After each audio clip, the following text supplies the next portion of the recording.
all across America and around the world. This is Veterans Radio. This is Veterans Radio. And welcome to Veterans Radio. I am Jim Fausone with veteransradio.net. We are recording today from the Legal Help for Veterans studio in Northville, Michigan. Legal Help for Veterans is a veterans disability law firm. You can reach us at 800-693-4800. We want to welcome to Veterans Radio today Andrew Wilson, a captain in the United States Army. After he got out, he got himself into the business world, and actually a little bit of both before he got out. Andrew, welcome to Veterans Radio. Hey, thank you for having me. Well, we're glad to have you on. We often talk to veterans in the business arena, and that's kind of why we're interested in talking to you. But before we get there, why don't you explain to the Veterans Radio listening audience a little bit about your background, where you grew up, how you ended up in the military, and some of that experience. Sure. So I grew up in Pittsburgh, Kansas, and I always was really interested in athletics, and so I went to North Dakota State first with a football scholarship and finished up at Pittsburgh State University.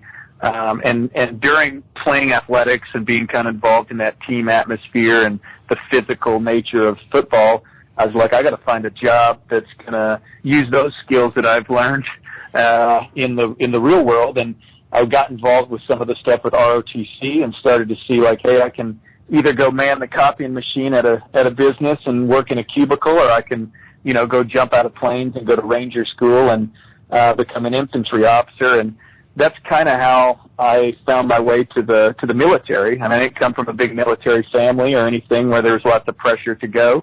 But, I really wanted a job coming out or a career that utilized the skills I had, and I loved being part of a team, and the military was the next great fit for me, I think, coming out of the university with a marketing degree and playing football, going into becoming an infantry officer. Well, before we get to your military career, I got to step back, and for those who are true football fans, we know that North Dakota State University is a football powerhouse, so that was a great program that you were with. But tell me a little bit about, because it's always good for people to sort of understand ROTC and kind of how did you go into it for helping pay for education, and is that an option that you'd encourage kids today to look at? Yeah, I did it. I already had a football scholarship, but I looked at it as a way to, have a leg up and move into my next career and get, training that I wouldn't be able to anywhere else. But I always tell my own kids and other people, there's no reason, if you have some talent, you're physically fit, there's millions of ways to pay for school. And actually my third year into ROTC, I was able to replace my my football scholarship with a scholarship from ROTC, which was actually even a little bit better. And it helped free up money actually for the football program to give a scholarship to someone else, so we could have more people on the team with full scholarships. And the option with ROTC was great. You get some great adventure, some training while you're going to school. You can even get some money and a stipend, and it's a great place to kind of get developed while you're going to school and not just be another student. So I really loved the ROTC program. Well, it's good to hear, and again, I think it's good for every parent and grandparent and uncle and aunt out there to be thinking about, well, maybe that's the way my relative gets into college and pays for it. Maybe they ought to be looking at an ROTC approach. But let's move on. You got commissioned. Tell us about your time in the U.S. Army. Right. So, I became an infantry officer. That's what I wanted to do. I wanted something that was really physical and focused on being a leader of, men and getting out there and doing things that are physical. And went to Fort Bragg, North Carolina. Was my first duty station with the 82nd Airborne. After going to Fort Benning for about a year and doing airborne school, Pathfinder school, Ranger school, the whole gauntlet of schools that you go to become a leader in the United States infantry. We served, and it was pretty quiet up until 9/11 happened. We never thought, we thought the enemies of the future were some big country out there that we'd be fighting someday, and 9/11 happened, and it kind of changed, the path for my life, because we got deployed to Afghanistan shortly after 9/11 and got to serve there. And I was a platoon leader, and it was a great experience, and I loved it. And, the weird thing is, being in Afghanistan, it might be jumping forward because it was where I found my first business, to be honest. I was reading a Fortune magazine article. I was going to go to graduate school when I got back because my time of active duty was almost up. And, I said, instead of graduate school, I'm going to take that money and put it into something that's, going to make money for me long term. And that's where I found 1-800-GOT-JUNK. One of the businesses I bought was reading a Fortune magazine from Firebase Lawara on the Pakistan border in Afghanistan. So, it was amazing, the trail where it took me and how I found, my passion for my businesses. Well, Veterans Radio listeners, we're talking to former Captain Andrew Wilson, Airborne Ranger, did 3 tours in Operating Enduring Freedom and 1 tour at Operation Iraqi Freedom. You have just explained to us that a magazine article led you to a franchise opportunity. I think by this point, almost everybody in the country has heard of 1-800-GOT-JUNK. But go ahead and tell us what that business is about and sort of how it was attractive to you and why'd you get involved. Yeah, I was going to go get my MBA, and, I was looking at a year or two of going to school and getting in a lot of, different studying again and being in books. But I found a business, and I looked at a few different ones, but it really related to me because, owning 1-800-GOT-JUNK, which is, it's a waste removal company, that really prides itself in kind of a high level of service in an industry where it's never expected.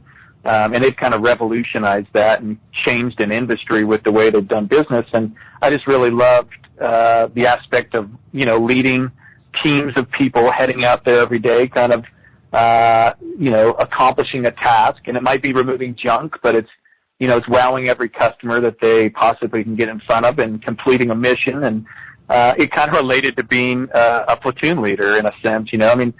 So many of the skills I learned as an infantry officer related right into owning a business like 1-800-GOT-JUNK, and just kind of providing purpose, direction, motivation for these guys to go out there and, not just accomplish a mission, but make money. And, it was just a great transition. I got lucky. I was the 24th franchise partner in a system now that has like 300 franchise partners. We were a small business back then, and now it's a huge, multinational, a company that's in many different countries across the globe. And it's pretty amazing to get in there at the ground floor. And it was a great run when I did own 1-800-GOT-JUNK. And what year did you get involved in what territory? How did you settle on your territory? Right. So I was from Kansas City, but I was living at Fort Bragg, and me and my wife, we had a child right before I went to Afghanistan the first time. And, I wanted, when I got out active duty, to move back to Kansas. And Kansas City was a great city. So I chose that. It was an available city that hadn't been purchased yet in the franchise system.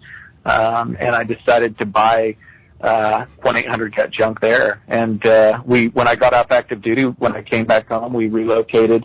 And we started kind of really on a shoestring budget and a big dream. And luckily, it all worked out. It was a big gamble. This sort of starts with one guy and one truck, right? So what were you able to build it to? Where did that gamble lead you?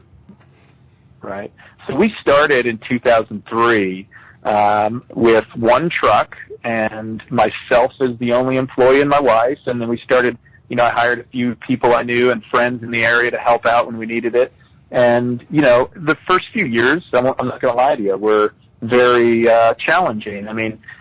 we were used to being in the military where everything you have is pretty much covered and paid for, health insurance, you've got a place to live, you never go hungry, you get paid vacations. You may get sent off to war once in a while, but to be honest, sometimes that's more relaxing than business ownership. But, right now, when we sold that business, it was probably doing close to 2.5, maybe pushing closer to $3 million of revenue. We started out. What year did you sell in then, Andrew?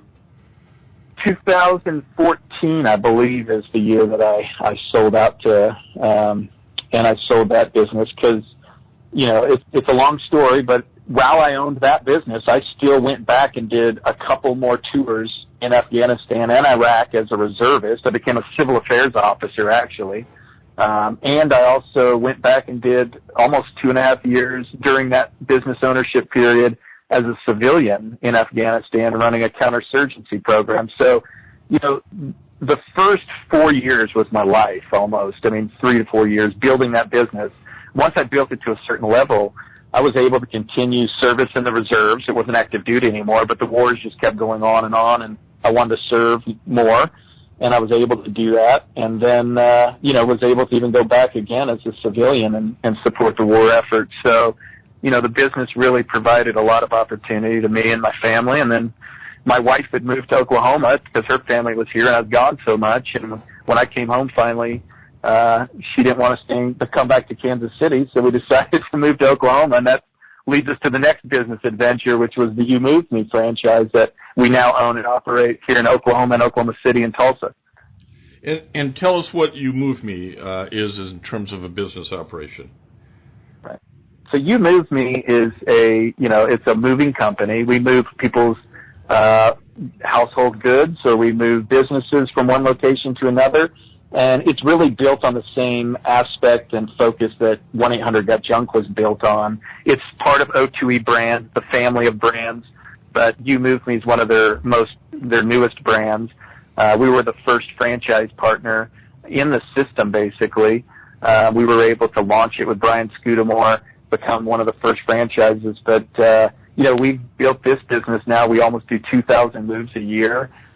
We sometimes are employing up to 50 people. We have an office in Oklahoma City and Tulsa, and it's a really interesting industry, but it focuses on a high level of customer service where people don't expect it. That's really what O2E Brands is all about. It's going into businesses and industries where people have done it for 100 million years, but there's never been that real focus on customer service, and that's what we do at You Move Me. We really focus on the customer here for their move. And I think many veterans, those transitioning out of service, might be reluctant or about the costs associated. Maybe not the risk, but the costs associated with entering into a franchise arrangement. Can you talk a little bit about that? How you decided and sort of what your mental process was to jump in and make that financial commitment? Yeah, if I go back to 2003, to be honest, there was a great program called Vet Friends, and I don't know if it still does exist, but it was an organization that got franchisors to join in and help, America's best, us veterans, get into business at a lower cost than it might be for other people, because they would actually give you not a full franchise, but a reduced franchise fee. They'd give you a free territory if you bought one. Every franchise had a different deal out there, but 1-800-GOT-JUNK decided to give me basically a free territory if I bought one, and that covered the whole city of Kansas City pretty much. So I got into it about for a 50% discount. We did extensive budgeting to make sure we were viable and we'd be able to survive. But I think that's the one piece of advice I can give to any veteran out there is they really need to go into this with a realistic approach and idea of what is possible. They need to, really think that in the first few years you're not going to be paying yourself out of that business. So you have to have a very secure financial footprint. But for a lot of guys coming out of the military that have been deploying a lot, hopefully they do have a good nest egg or some piece of money out there that they can draw on, or they have their retirement, which would be great. For someone retiring out of the military, I think moving into a franchise system would be an awesome idea, because we're used to in the military going to a school. We're not reinventing the wheel. We're just kind of figuring out how to make the wheel spin faster. It's like the flywheel effect.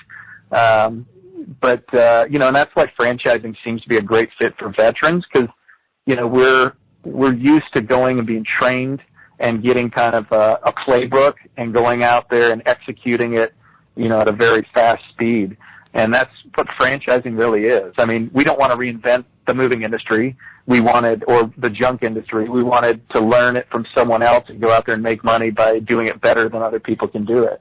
And I think you mentioned something that's worth repeating here, which is, and now that you've been a business owner for almost 15 years, you've probably talked to a lot of business owners who've had the same experience, and that you commented on, which is, hey, in the first couple of years, you're not making any money here. You're reinvesting everything so that you can build a long-term asset.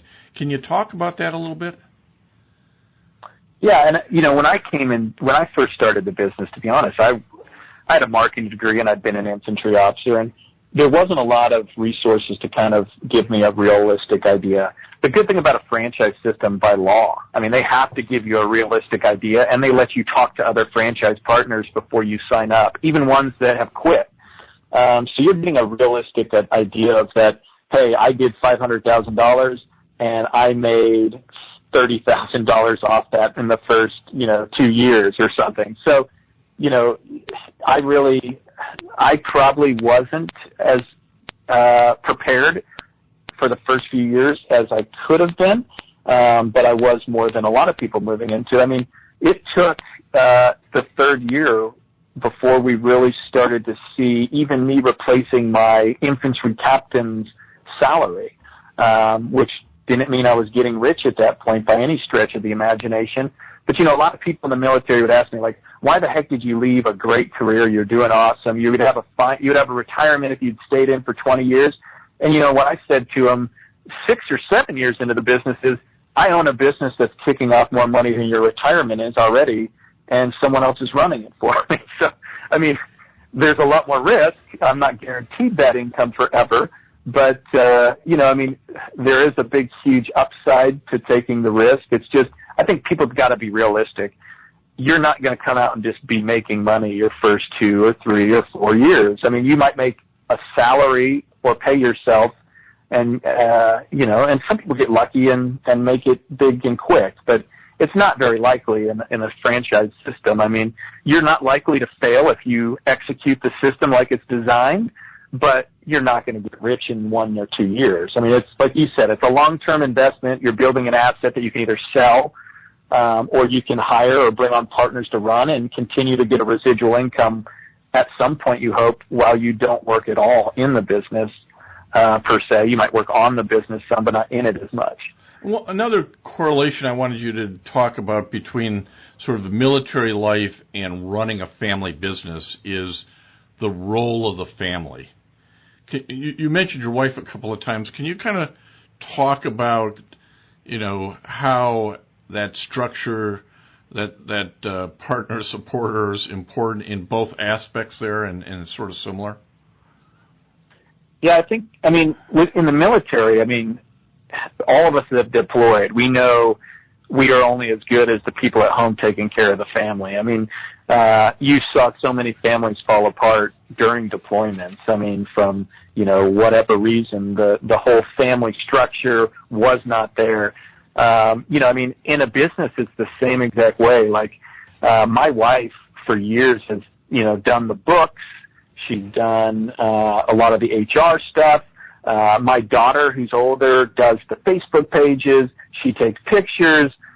Some of my other kids have gone out on jobs when other employees haven't shown up. I think unless you just have deep pockets, I think you got to move into this thing thinking of it as kind of like a unit has a family support group. You better have some type of support group to make your business successful. And most of the time that's a nuclear family like I have, a wife and kids and everything, parents and grandparents. you need that support because there's going to be lots of challenges. There's going to be times when that bank account and the cash flow is low, and either you just have great credit and great banking relationships, or you turn to sometimes family for, those ups and downs. But, I think it totally relates. I mean, if you've got a weak family structure and a weak family support in the military when you're deployed, you see what happens. It's the same exact way in a business, I think, especially when you do start a family-owned business. That's a great point I hadn't thought of before, but it is important. Well, one of the other things I guess I'd like you to talk about as we begin to wind down this interview process, and we're talking to Andrew Wilson, who was in the U.S. Army. His terminal rank was captain.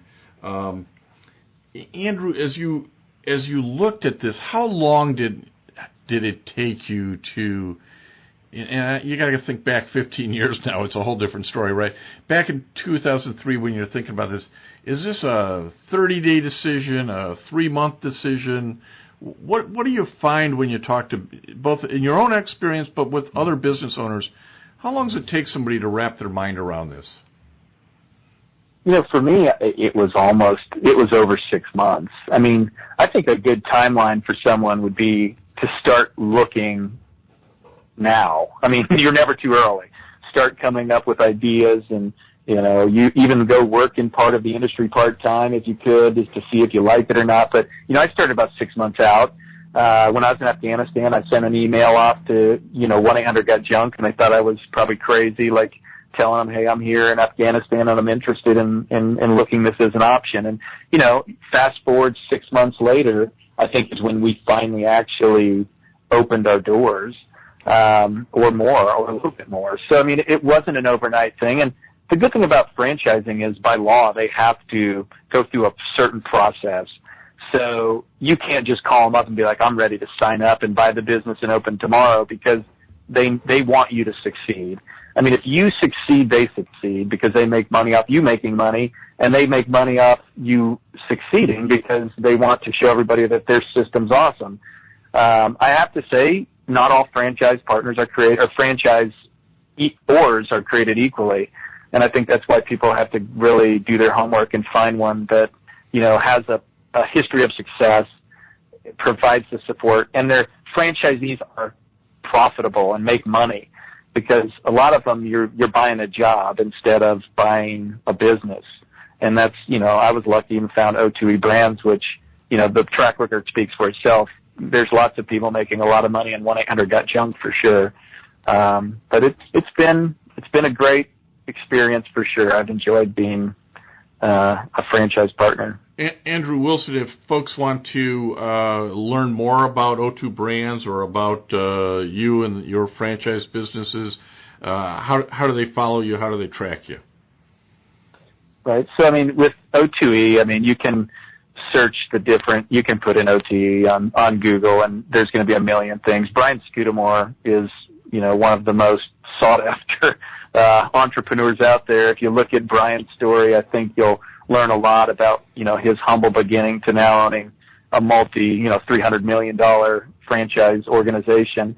As a veteran, I would personally, if you look me up, you can find me on LinkedIn, Andrew Wilson. You can look up You Move Me, Tulsa, Oklahoma City. You can find my contact information. I'd be willing to mentor or discuss this step with any veteran that's interested in the future. My goal this year was to try to help 2 veterans get into business, and it's August now, and I haven't succeeded yet, but I've got a few months left. So I wish someone would call me and that's interested in starting a business, and I'd love to look at it with them and at least tell them honestly what I think. Well, we want to thank you, Andrew Wilson. That's a great offer. We're glad to be able to bring it to our veteran radio listeners. This is certainly a step many veterans should consider. I think I saw somewhere something like 9% of business owners are veterans.